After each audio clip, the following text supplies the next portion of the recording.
first.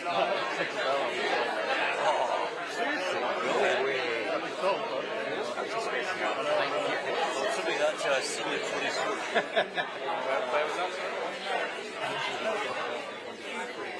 Well, I mean, quite recent. That could be.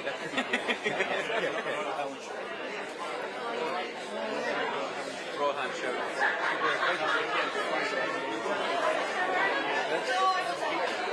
The problem with that is we all need separate accreditation.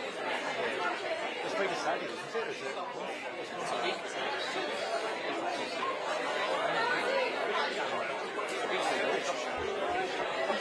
I want a large committee.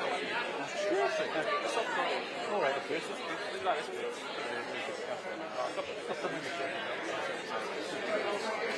I mean, that could be anywhere from Greenock to.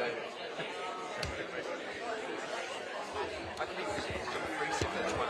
So they can, you know, one make it easy. Make it easy for Rishi to leave.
Yes, it's Love Scotland, capital L, capital S, all one word.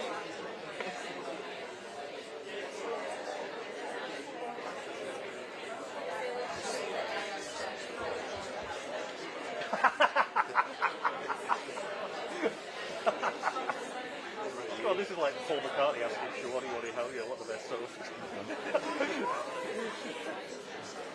Four sequences. Well, it is, I'm just what you were saying. I think it's pretty failure.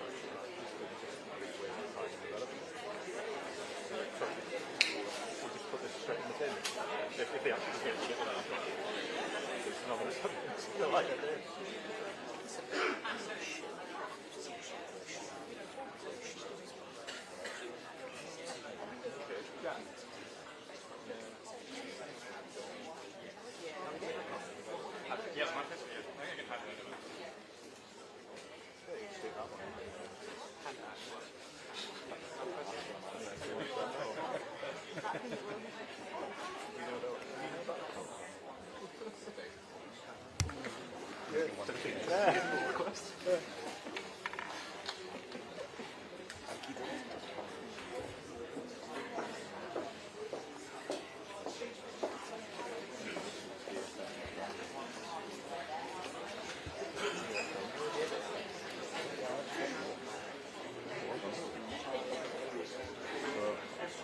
One minute before the start. You'll be speed reading pilots along.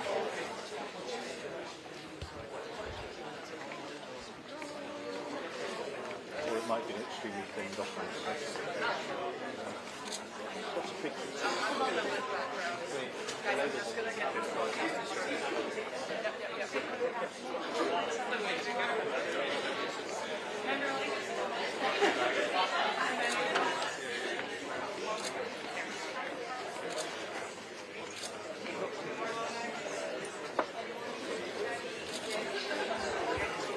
Yes. Yeah.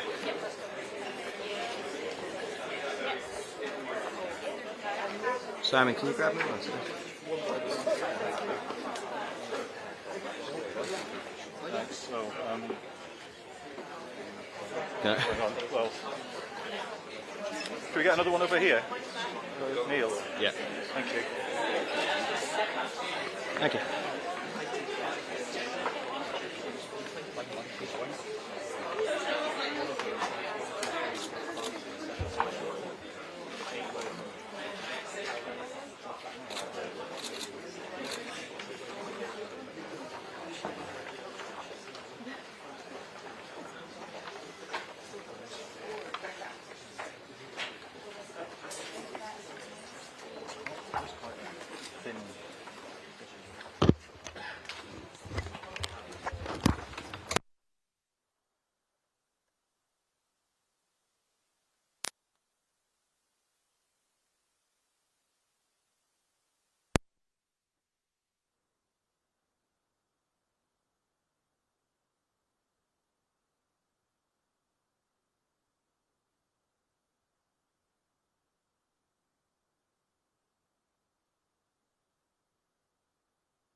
a real alternative.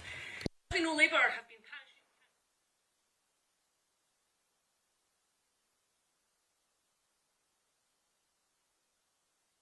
not sure where that is in Livingston. But the truth is, folks, Labour have put the Conservatives' clothes on and they are marching towards Downing Street. The only thing between Scotland and more cuts, more misery and more of the same is the SNP. We are the only line of defence against the dull and uninspiring and harmful Westminster consensus. And our SNP MPs have brought flair and diversity, new and unique voices and perspectives to Westminster, and we've also had a kick about in the chamber.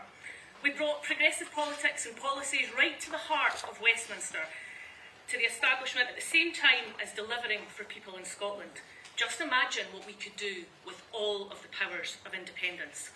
And at Westminster, the SNP has stood up for post office workers, for the WASPy women, for the victims of contaminated blood and the Primido scandals, and families the length and breadth of our constituencies who will face not just a poverty of finance, but a poverty of ideas under a new Labour administration. Friends, the people of Scotland and our constituents deserve and can have so much better. So now, to unveil our 2024 manifesto, please be upstanding and give a warm SNP welcome to a politician who's been demanding better for Scotland for many years and is ready to take us and Scotland forward to independence. Friends, please welcome SNP Leader and First Minister of Scotland, John Swinney.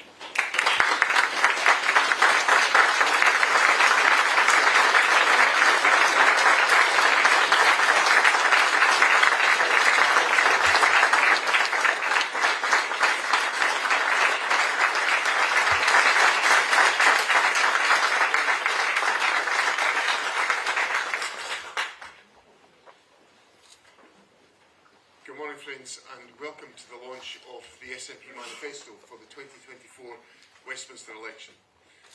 This election takes place at a time when people are hurting. The aftermath of COVID has left scars amongst our people. The cost of living crisis has meant people are worried about their future and the well-being of their loved ones. We're living in a period of rapid change where new technology, the climate emergency and the implications of an ageing population will all have a profound impact on the way we live our lives in the future. Given this atmosphere of turmoil, more than ever, I believe political leaders and political parties need a set of values as a foundation from which to respond to those challenges. I believe people are crying out for principled leadership, which is prepared to argue for what it believes in. So today, as I launch the SNP manifesto for the 2024 general election, let me set out the core values of the Scottish National Party that anchor our proposition to the people of Scotland. We are a moderate left-of-centre party in the mainstream of Scottish public opinion, firmly rooted in the ideas of inclusion and internationalism. We will always put the interests of people in Scotland first, wherever our people were born, wherever our people have come from. And at the very heart of our beliefs is the principle that the decisions about Scotland should be made by the people who live in Scotland. Why? For the simple reason that no one else cares as much about this wonderful country, and no one else will do a better job of taking care of it now and in the future than the people who live here. It is through independence, therefore, that we believe we can build a fairer country and a more prosperous economy we know is possible. Not independence for its own sake, independence for the powers to protect our National Health Service and to help people through tough times. Independence for a stronger economy and happier, healthier lives. And independence for a better future for Scotland, made in Scotland, for Scotland. It is those values that govern our overall approach and the content of this manifesto. So let me outline the choice the SNP offers to the people of Scotland at this election. First and foremost, we are the only party arguing for an end to the spending cuts. The arbitrary Tory fiscal rules adopted by Labour bake in more eye-watering cuts, £18 billion of cuts. The SNP manifesto argues for new, sensible fiscal rules that will end the cuts, reverse the £1.3 billion cut to Scotland's capital budget, and invest in public services, starting with the health service.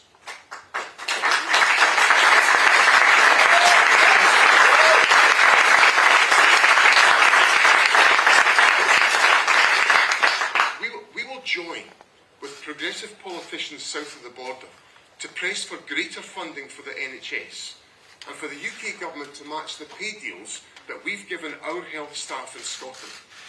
That would see an extra £1.6 billion for the National Health Service in Scotland. And we would introduce a Keep the NHS in Public Hands bill at Westminster, a legal guarantee for a publicly owned, publicly operated health service.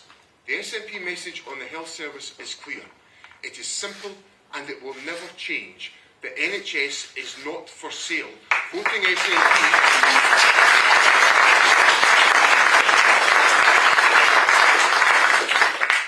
SNP is a vote to protect our public services and our precious National Health Service. Friends, I've made clear the focus of my government will be to eradicate child poverty. The two-child benefit cap makes things much, much worse. It is the exact opposite of what the UK government should be doing. Introduced by an uncaring Conservative government, it is frankly beyond me that the prospective Labour government plan to keep this deeply damaging policy. SNP MPs will press for the two-child benefit cap to be scrapped. The future of the two-child cap is a simple test. Are you in government to help children out of poverty, or are you so morally lost that you push kids into poverty? Our choice to abolish the cap is obvious, and it is driven by our values, and we will assert that in the House of Commons after this debate.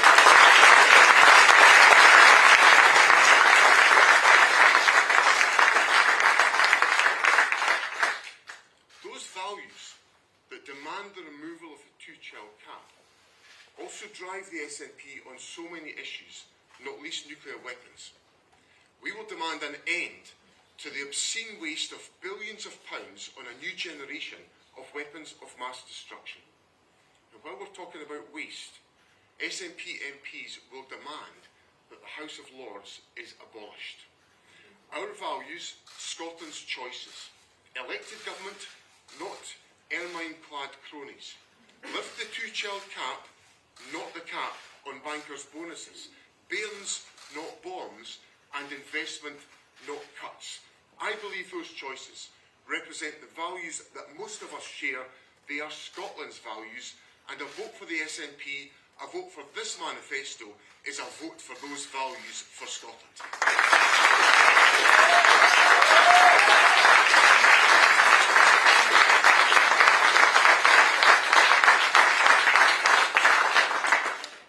Federal election is a choice. Over recent years, the outrageous Westminster power grab has been designed to reduce the choices Scotland can make for itself. That must stop. The devolution-busting Internal Market Act must be revoked. Westminster routinely passing laws in devolved areas without the consent of the Scottish Parliament must end. For Scotland's workers, we will support the end of exploitative zero-hours contracts, the unacceptable practice of fire and rehire, and we will fight to scrap the so-called Minimum Services Level Act, which is an attack on the right to strike. Fighting austerity against Westminster austerity cuts, for a National Health Service, for better working conditions, and against the Westminster power grab. Working whenever we can with others to promote practical, moderate, left-of-centre policies.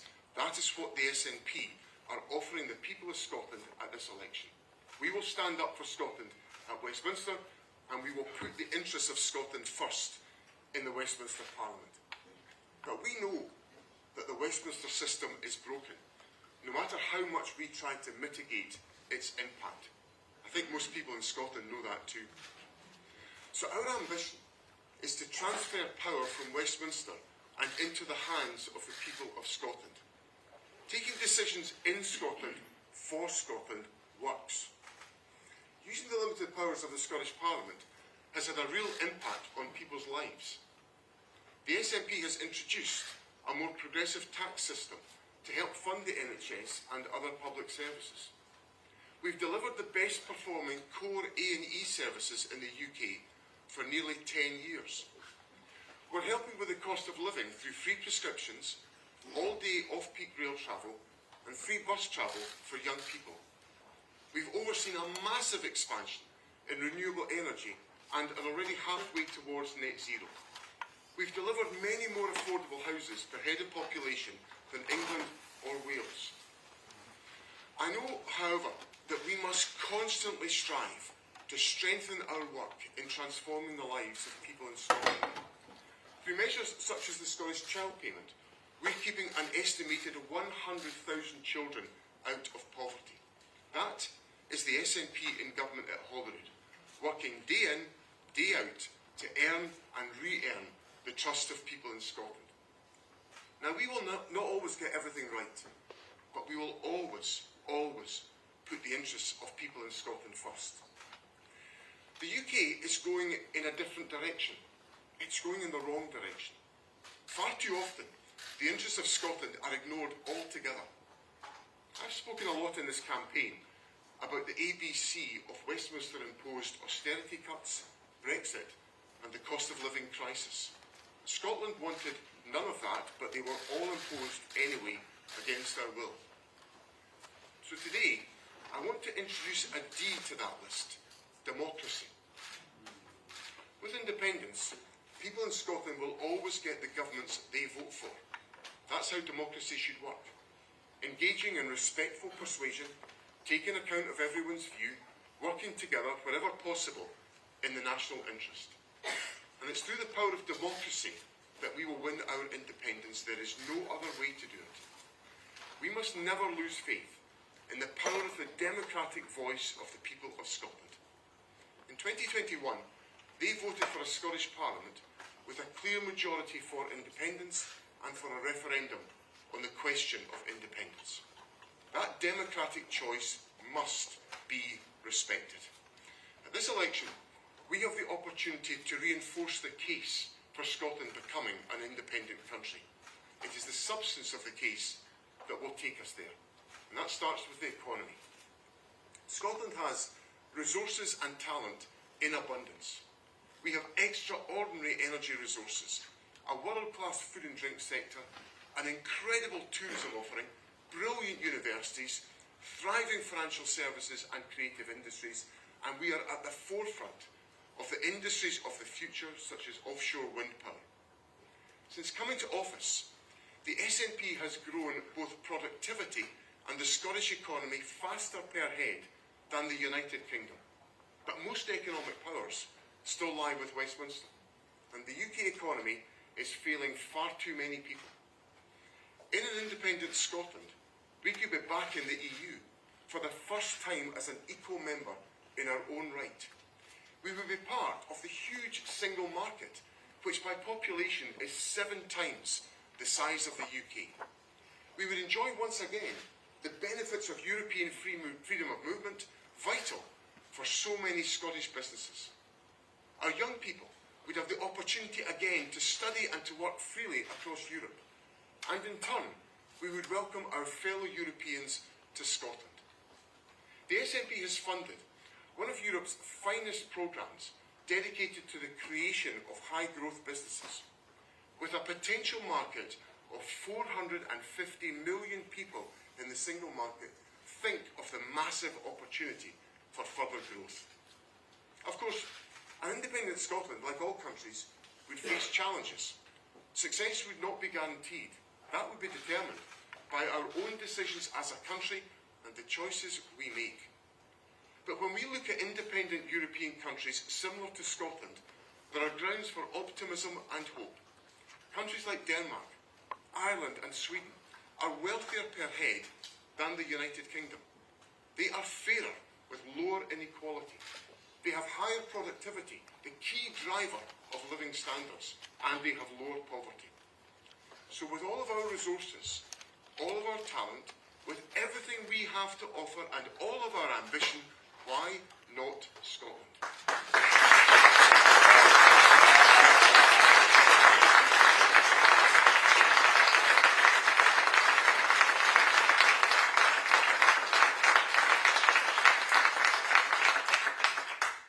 In an independent Scotland, people would have a constitutional right to access a system of healthcare free at the point of need.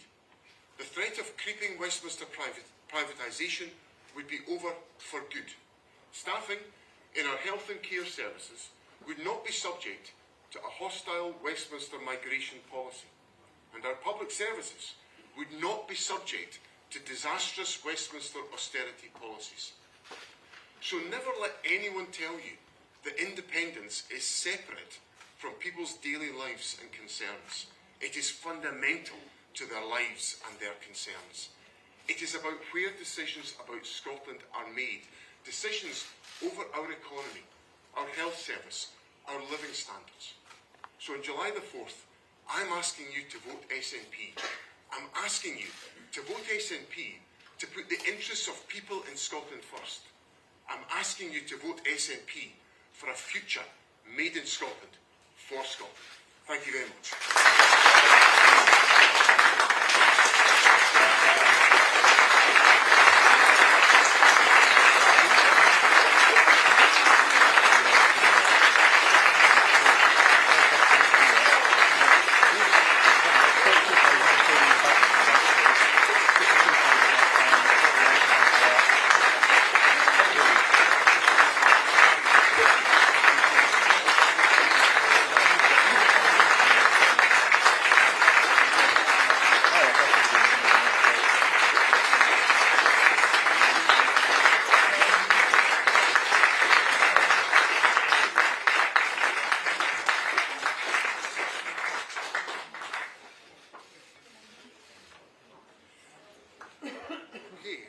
Thank you all very much. We'll now move on to some questions, and I'll invite questions from a range of broadcasters and journalists that are here. So we'll go first of all to James Cook from the BBC. James.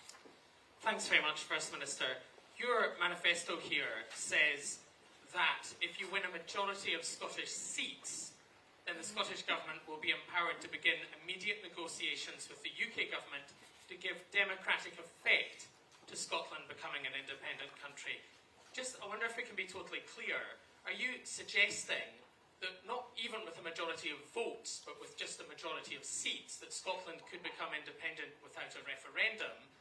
And also, will you accept that if you don't secure a majority of seats in this election, then Scotland will have voted to maintain the Union? Well, what our position is, James, and it's set out in the manifesto, is that if the SNP wins a majority of seats in this election in Scotland, the Scottish Government will embark on negotiations with the UK Government to turn the democratic wishes of the people of Scotland into a reality. And the democratic wishes of the people of Scotland were expressed at the 2021 Scottish Parliament election, where just a few miles from where we are today, there is a parliamentary majority in favour of independence and in favour of a referendum on the question of independence. Now, I have long made clear my view, and it's my party's view, that the best way to secure independence is through a democratic referendum. The obstacle to that is the intransigence of the United Kingdom government. So what this election gives people the chance to do is to intensify the pressure to secure Scottish independence and to bring that about by voting SNP in order for us to achieve a majority of Westminster seats at this election. And so if anybody out there is keen for Scotland to be an independent country, then the only vote they should cast is for the Scottish National Party, because that's the only way it's going to happen. And lastly, James, forgive me for not predicting the outcome of the election today. I'll leave that to the good voters who will be exercising their postal vote in the next few days, and those who attend the polling stations on the 9th of July. Right, Ewan Petrie. Thank you, First Minister.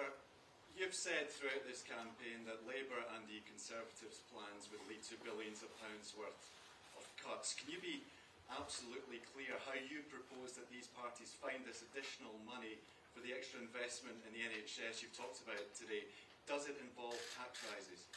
I've said, it's not just me that said there's a conspiracy of silence about the spending cuts. And it's not me that's putting forward that analysis.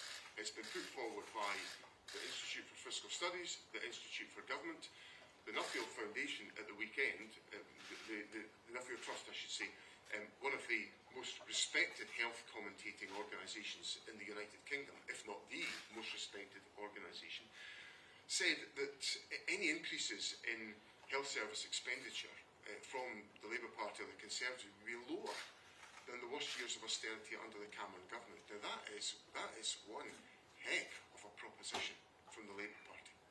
So it's not just me that's saying there's austerity coming down the track. That's what the Labour Party have signed up to by their acceptance of the fiscal rules of the Conservative government and the starting point that they accept. And I think that's a terrible conclusion for the Labour Party to arrive at. I've also said that we've taken some hard decisions in the Scottish Government. We've increased tax on higher earners so we could invest more in our public services. We've done that so that we've got £1.5 billion available to us that can invest in our public services, a lot of which goes to the National Health Service. So if the UK Government was to replicate what we've done on tax decisions, there'd be more resources available to invest in the National Health Service, as I've set out. And that would be just one measure a UK Government could take to end austerity and invest in our public services. But I also think there's some further dangers that are coming our way, which were confirmed yesterday by the Scottish Labour leader. Because Anna Sarwar set out yesterday his determination to reverse the decisions we've taken on tax. Well, people need to have their eyes wide open. The Labour Party yesterday in Scotland, along the road at Murrayfield Stadium, committed themselves to cut public spending in Scotland directly as a consequence of voting Labour. That's a double whammy. So people need to be really aware of what is the consequences of voting Labour. Voting Labour in Scotland will get you spending cuts, and that will be a disastrous outcome from the election. Peter Smith. Yeah, Peter Smith from ITV News. First Minister, it couldn't be clearer. Page 1, line 1, as you promised. Vote Scotland, vote SNP for Scotland to become an independent country. These are your terms. You are the party putting independence on the ballot paper in this election. You're telling people how they can vote for independence. Surely you can't have it both ways. You have to be honest with people. How can they express their view that they do not want Scotland to be an independent country in a way that you will listen to it and respect it? And can you tell me what would be the consequences of the SNP not getting a majority of seats in this election for the independence case? Well, I think the wishes of the people of Scotland are pretty clear on this question. They elected a parliament in 2021 that has got a majority of members who are committed to independence and the holding of a referendum. And I think that should be respected. And we should get on with that and just respect the wishes of people in that 2021 election. And again, forgive me for not predicting the outcome of the election today. I'm going out and I've been working very hard around the country to make sure that we get our message across and that we win this election, and that will be the focus of all our efforts. Tamara Cohen. Tamara. Thank you, First Minister. You've said that independence can't be separated from people's day-to-day concerns, but many of your supporters don't seem to agree. While support for independence is about where it was 10 years ago, support for your party is projected to fall. And I wonder if you can tell us why you think that supporters of independence will be turning away from the SNP at this election. Why have you not brought them with you? I think there's two things behind that, Tamara. One is that the SNP's had a tough time for the last wee while, and I'm here to address that, and we are strengthening our position, and we're working hard to command the trust and the confidence of people in Scotland. The second thing is that people are desperate to get rid of the Tories. Absolutely desperate to get rid of this awful, awful Conservative government. And they are considering, and I put it no further than that, considering voting Labour. But I find it my duty to say to people, be careful what you wish for, because the Labour Party is going to pick up where the Tories left off with spending cuts, and that will be a disastrous outcome for Scotland as a consequence of this election, with our SNP MPs in office to protect the people of Scotland from Labour cuts that will follow hard on the heels of Tory cuts. David Wallace-Lockett. David. Thank you, First Minister. David Wallace-Walker at BBC Scotland. This manifesto reads quite a lot like the manifesto before, which read quite a lot like the manifesto before that. You talk about delivering independence. In the near term, you talk about reversing Brexit. Are you not asking Scots to send SNP MPs to Westminster who you know ultimately won't be able to deliver any of these policies? If you look at Brexit, David, everybody knows that Brexit has been a catastrophe, a total disaster, and it is undermining our economy, it's undermining access to people to contribute to our economy, it's undermining the tax take of the United Kingdom because of suppressed levels of economic growth. That's got to be said out loud. It's got to be confronted. It's got to be addressed. We can't just resign ourselves to the fact that the United Kingdom has taken a decision that is deeply damaging. And we've got to act to reverse that, which is why that commitment is so central to the policy proposition that we are putting forward in this election. And that will be, and that sentiment and that objective will drive the commitments and the priorities of SNP MPs elected to the House of Commons. Catherine Sampson. Catherine Sampson, Channel 4 News. I just wanted to pick up on that, Mr Swinney. You know, at previous elections, you've said, vote SNP to deliver independence. It has not been delivered. You've said, vote SNP to stop Brexit. It was not stopped. And then looking at your domestic record, you haven't delivered on climate change targets, among other things. I just wonder, what's your message to Scots with Labour looking like a more realistic prospect for them, who might be wondering, what's the point in voting SNP this time round? I think in terms of, what does the Labour Party look like? Well, the Labour Party looks like a party that's going to prolong child poverty by keeping the 2-child limit. That's beyond, I can't fathom that. I would have thought, this election is supposed to be about change. Where's the change? We're going to carry on with the 2-child limit. We're going to carry on with the Tory fiscal rules. We're going to carry on with Brexit. Where's the change? We all know that the 2-child limit is keeping children in poverty. We know that Brexit is damaging the economy. We know the fiscal rules are undermining public services because of austerity. And the Labour Party says that represents change. That represents the continuation of Conservative government, and that's a disaster for Scotland. And I would encourage people in Scotland to look carefully at that issue.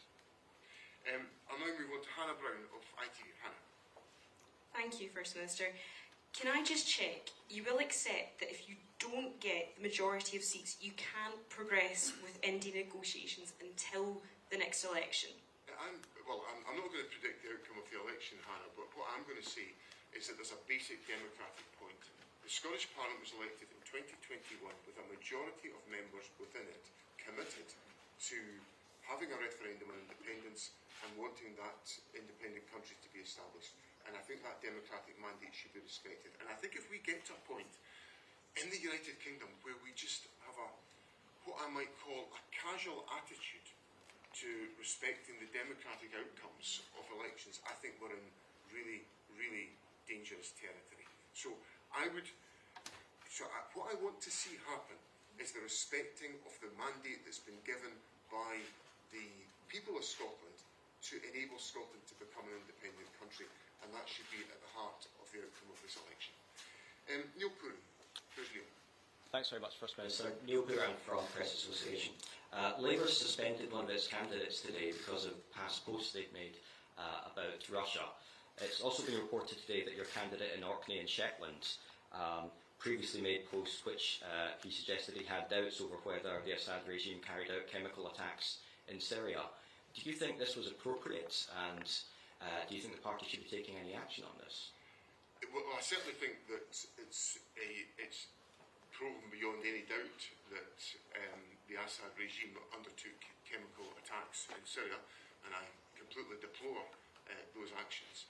And I'd have to look at any individual comments to determine whether there's any stance required to be taken. But let it be crystal clear that we condemn the actions of the Assad regime and their actions in relation to, well, not just chemical warfare, but in a variety of other actions of the Assad regime. Kieran Andrews. Thanks very much, First Minister. You've talked a lot about deficits in your speech and answers today, both fiscal and, as you say, democratic, but I'm just thinking back to previous election launches at much bigger venues than this that were actually full, and thinking when the SNP were in stronger positions in the polls. And I wondered if the biggest problem for the SNP this election is a deficit of enthusiasm. The last time I looked at this room, it's full, so it's lovely to be here. I certainly have found plenty of enthusiasm. I've now visited, let me just think to give you an accurate number, Kieran, I've now visited 40 campaigns around the country, and I've encountered large numbers of very enthusiastic party members engaging with members of the public. So I think our party is working very hard on the ground. I'm delighted with the work that's going on. In relation to the polls, look, I acknowledge that you answered it in relation to, I think it was in relation to Tamara's question. We've had a tough time. We've got progress to make in the polls. I'm determined that we'll make that progress for when it matters on the 4th of July. And our enthusiastic campaign around the country will do exactly that. Paul Hutchin. Paul. He's gone. He's gone. Okay. Libby Brooks. Yesterday's Scottish Labour manifesto didn't include the devolution of immigration law or employment law, despite there being multiple calls for that. What makes you think that Keir Starmer is going to listen to you on devolution of tax, for example, after the election? Well, I think, to be honest, Libby, I think that's a question that would be better put to the Labour Party. Because the Labour Party have got a big test coming up if they become the election. They've stood with us, for example, on recognising the threat to devolution from the Internal Market Act. What's the Labour Party going to do with that? Are they just going to pick up where the Tories left off? Where they've picked up where the Tories have left off on austerity, on the question of Brexit? Are they just going to carry on that line of argument? This is a moment for devolution to be respected, for the wishes of the people of Scotland to be respected, and for Scotland to be able to make choices about our own future. And that will only come about if there is a strong vote for the SNP at this election. Can I come to Simeon Kerr from the FT? Thank you, First Minister. From the manifesto, it seems that we still don't have any clarity regarding exactly what you do with North Sea oil and gas licences.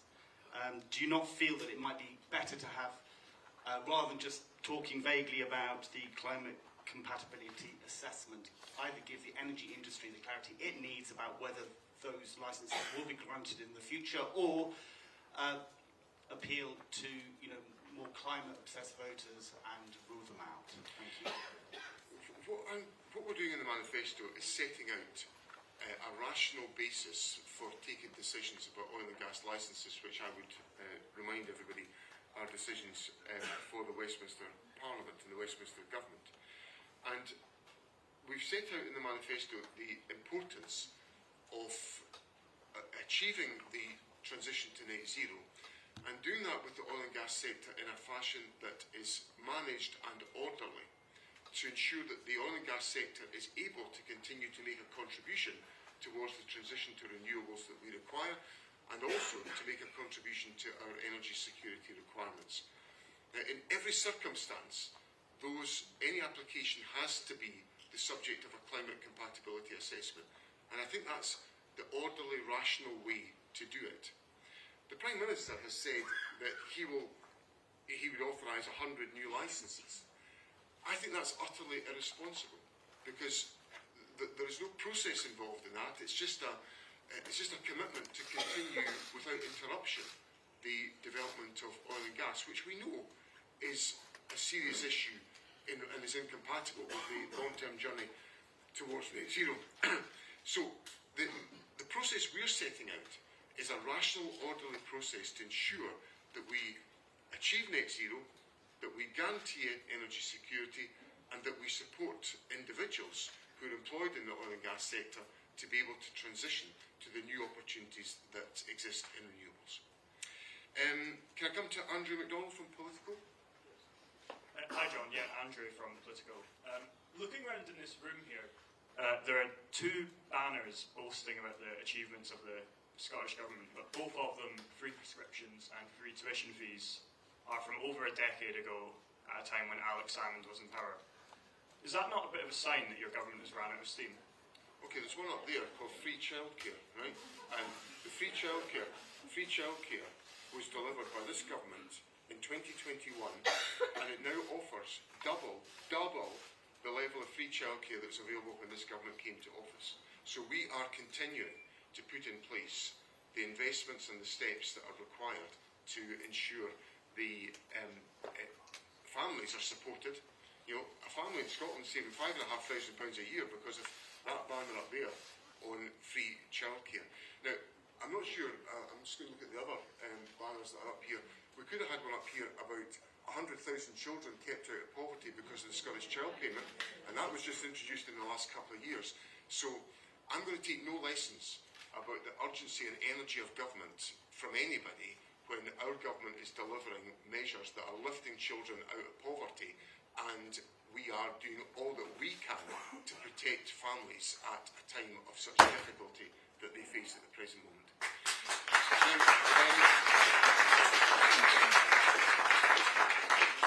Alistair Grant from the Scotsman has asked. Hi there, thanks very much. Just to be crystal clear and to go back to the issue of independence in this election, is your position seriously that no matter how people vote in this election, even if the SNP loses a vast number of its seats, that is still a mandate for independence because of how people voted in the Scottish Parliament election in 2021? Is that seriously what you're saying? Well, I think people in Scotland should have their democratic wishes respected, and in 2021 they called for there to be a referendum on the question of independence as a consequence of electing a parliamentary majority committed to that particular objective. And in this election, if people want to intensify the pressure for that to be the case, then their opportunity is to vote for the Scottish National Party to make that happen. And I stress, it'll only happen if votes for the Scottish National Party are cast, because it's only votes for the Scottish National Party that will be able and capable of delivering independence. Alistair Clark from the Courier. First Minister, your candidate in Orkney and Shetland cast doubt over Russia's role in the Salisbury attacks. In West Aberdeenshire and Kincardine, you have a candidate who described a speech by Putin as illuminating. You've stood by those candidates. Is this an SNP return to bending the knee to Putin on Russia today? No. Under no circumstances. I think the Putin regime is evil, and it has to be confronted at every opportunity. Hamish Morrison from the National. Thanks, First Minister. Hamish Morrison from the National. I just wanted to ask you about the preparations for negotiations for independence. It doesn't seem to be anything in the manifesto saying what you're actually doing to prepare for them. And also, can you give any reassurance to Brian Cox, who thinks that you're backing off the idea of independence? Okay, well, a future made in Scotland. I think that's a pretty clear commitment to independence. Right in the front cover of our manifesto, and then if we open up the manifesto, vote SNP for Scotland to become an independent country. I think that's quite clear. I hope it's clear enough, anyway. And then, in relation to the preparations, as you'll be familiar with, Hamish, there's been good work done within the Scottish Government on a series of documents to prepare the arguments and the mechanisms around independence, and that's exactly what the Scottish Government would take forward in the aftermath of this election to prepare for independence and to ensure that we're successful in delivering the outcome of this election. Jessica North. Hi, First Minister. Just want to touch on your answer on oil and gas a little bit. Could you set out today what specific measures or tests or thresholds a company that is seeking to start drilling in the North Sea will have to meet to get your government's approval and pass your climate compatibility test? Well, it's important that we look at, and these analyses are undertaken on a frequent basis, of looking at what are the climate implications of an individual policy decision. And we assess them on a constant basis within government about the implications of particular policy interventions. So there are methodologies that will enable that to be undertaken that look at the implications of all aspects of the preparations for and the delivery of that policy commitment. So that's the type of framework that we would put in place to enable that to be achieved, so that everybody knows where they stand. Oil and gas development companies know where they stand, the government knows where they stand, and the analysis that is undertaken on climate measures is clear in every respect. So what we have to do is to make sure that we have a rational process that enables people to explore those questions and to assess those policy options to the satisfaction of the climate compatibility assessment that we've set out in the manifesto. Conor Matchett. Thanks, Westminster. Conor Matchett for the Scottish Sun. This is generous here, a 30-page document, which is thin on detail, full of rehashed policies, many of which the SNP has failed to deliver on in 17 years of government. This is a sign of a party that's, frankly, just given up, isn't it? No, it's not, Conor. And if I come back to some of the points that I set out a second ago, the Scottish Child Payment, that's, are we really dismissing the fact that 100,000 children have been kept out of poverty? Is that where we've reached in this debate? Is that the summary of where we've got to? Or the fact that we are seeing measures being taken to deliver the transition towards renewable energy that has essentially decarbonised the electricity within Scotland, and we're halfway towards our journey towards net zero? Are we seriously dismissing these elements of progress? So what this manifesto does, Conor, is it sets out an agenda that will enable Scotland to seize the opportunities of independence, for us to be a country that can use the strengths and the foundations of Scotland to the greatest and the maximum effect for Scotland. And that's the opportunity that's available to people to vote for in Scotland today. I see that Paul Hutchin's here, so I'm going to ask Paul Hutchin to ask his question now. Thank you, First Minister. Since 2015, a barrow load of SNP candidates have been elected to Westminster, but apart from claim a decent salary, expenses and squabble among themselves, what have they actually delivered to the people of Scotland? Because I can't think of a single thing. Let's take one particular example. One of my colleagues is here in the audience today, Marion Fellows. Marion has been in the vanguard of the efforts in relation to the Horizon Post Office scandal for years before it was a significant political issue within the United Kingdom. Marion was working hard to get that issue addressed, that absolute injustice addressed. There's just one example. Stephen Flynn's here in the front row. Stephen has led the pressure on the United Kingdom government about Gaza and the atrocities that are happening there as a consequence of the war in Gaza, raising that issue and pursuing that. Stuart Hose is here in front of me, who took part in significant processes that challenged the United Kingdom about the presence of Russian money in the United Kingdom economy and system. So there's just three examples of what SNP MPs have been up to, as well as arguing. Alison Thulis is there, pressing the UK government on the two-child limit. Now, just because we don't get to a completed outcome on that issue, and it's just beyond me that the Labour Party is not prepared to take the step that's necessary in the two-child limit, shouldn't mean that we take the pressure off, that we just say, oh, well, that's all right, let's just resign ourselves to more kids being in poverty. That's not the politics I'm interested in. I'm interested in politics that will deliver real change and transformation in people's lives, and we're not seeing enough of that from others in this debate. Right.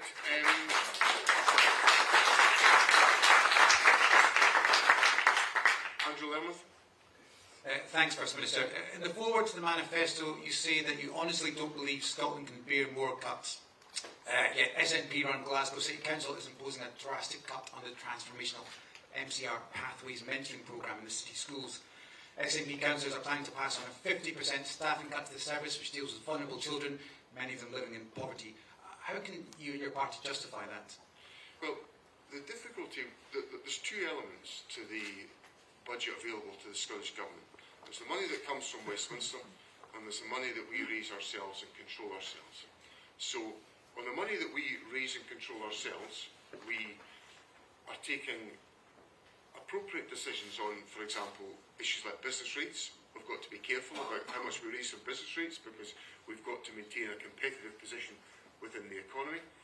We've taken some hard decisions on tax, so we've got £1.5 billion available to us to spend in Scotland today that we wouldn't have if we didn't have, if we hadn't taken those decisions on tax.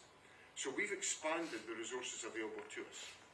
The problem is that the other, much larger amount of money that's available from the United Kingdom government is being undermined because of austerity. So the presence of austerity comes to us from the United Kingdom government. That's why I think it's got to stop, because that's the biggest contributor to our budget, the funding from the UK government that comes from the block grant, and it is being eroded by austerity. Now, if you look at what we've done with our budget, for local government, for example, local government received in excess of a real terms increase in its budget last year. And so we're making the maximum resources available to local government we can do, but that's in an atmosphere where our budget is undermined by austerity. So when I say our public services cannot bear any more austerity, I make that point seriously, because I see, I know the public finances inside out. I spent 10 years as finance minister. I thought I was dealing then with financial challenges. They are of nothing compared to what we're dealing with now. And there are real human consequences of that. So this cosy consensus between the Labour Party and the Conservatives about sticking to the same fiscal rules and the same approach to the budget is going to deeply undermine Scottish public services, and the public of Scotland need to hear about it. Louise Wilson. Louise. Thanks, First Minister.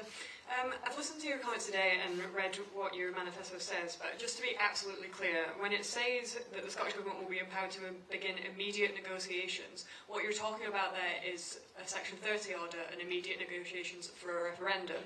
And briefly, just secondly, the last decade has been marked by pretty tense relations between the Scottish and UK government. With a likely new Labour government coming in, would you commit to refreshing and renewing that relationship so you can get on better working grounds? On your first point, Louise, I believe the best way for Scotland to become an independent country, the way that will address all of the democratic questions, the important questions, is for there to be a referendum on independence. That's what I think is the right way to do it, and that would be the purpose of the negotiations that I would take forward in the aftermath of the election. Now, on your second question about relationships, I would say that relations between the Scottish and the United Kingdom government have deteriorated since Boris Johnson became Prime Minister and Brexit happened. That's the moment. So it's not 10 years, Louise, because actually, we've always, and I've got extensive experience. We've collaborated as effective as we can with various governments of different leaderships, the Brown government, the Cameron and Clegg government, the Cameron government his own, even the Theresa May government for a while, although it began to get a bit tricky about Brexit because we just didn't agree fundamentally on Brexit. Since 2019, the relationship has been characterised by what I would call total and utter disrespect from the United Kingdom government, both at a level of legislative activity and policy intervention, and at times personal behaviour. So, having said all of that, I do hope that if there is a change of government, that there is the opportunity to make some more progress collaboratively. I think people know me well enough to know that I'm interested in getting things done, making things happen, and I think the climate has been appalling with the United Kingdom government since 2019, and I hope there is an opportunity to remedy that. And the last question was Simon Johnson. Hi, First Minister. A couple of independence-related questions. You said in response to Alistair that if you get a majority of seats in the election, that this would intensify the mandate that you got in 2021. Doesn't the flip side of that coin also apply that if you don't get a majority that it undermines the mandate you claim to have from 2021? And secondly, given the focus on independence in the manifesto, should voters out there for whom independence and an independence referendum is not a priority, should they vote for a different party? I think, well, people will make their choices in the election, and I'll set out why I think they should vote for the Scottish National Party. And in relation to the whole question of what should people do in this election, my view is that if people want Scotland to be able to progress to become an independent country, they should vote for the Scottish National Party, because that's the way in which this all happens. And that will enable us to pursue the legitimate democratic wishes of the people of Scotland. And just let me say, one of the things you said in your question, Simon, was that I claim there is a mandate for independence. I don't claim that. That was what the people voted for in 2021, and it should be put into effect. Thank you all very much, and we'll see more of you on the campaign trail. Thank you very much.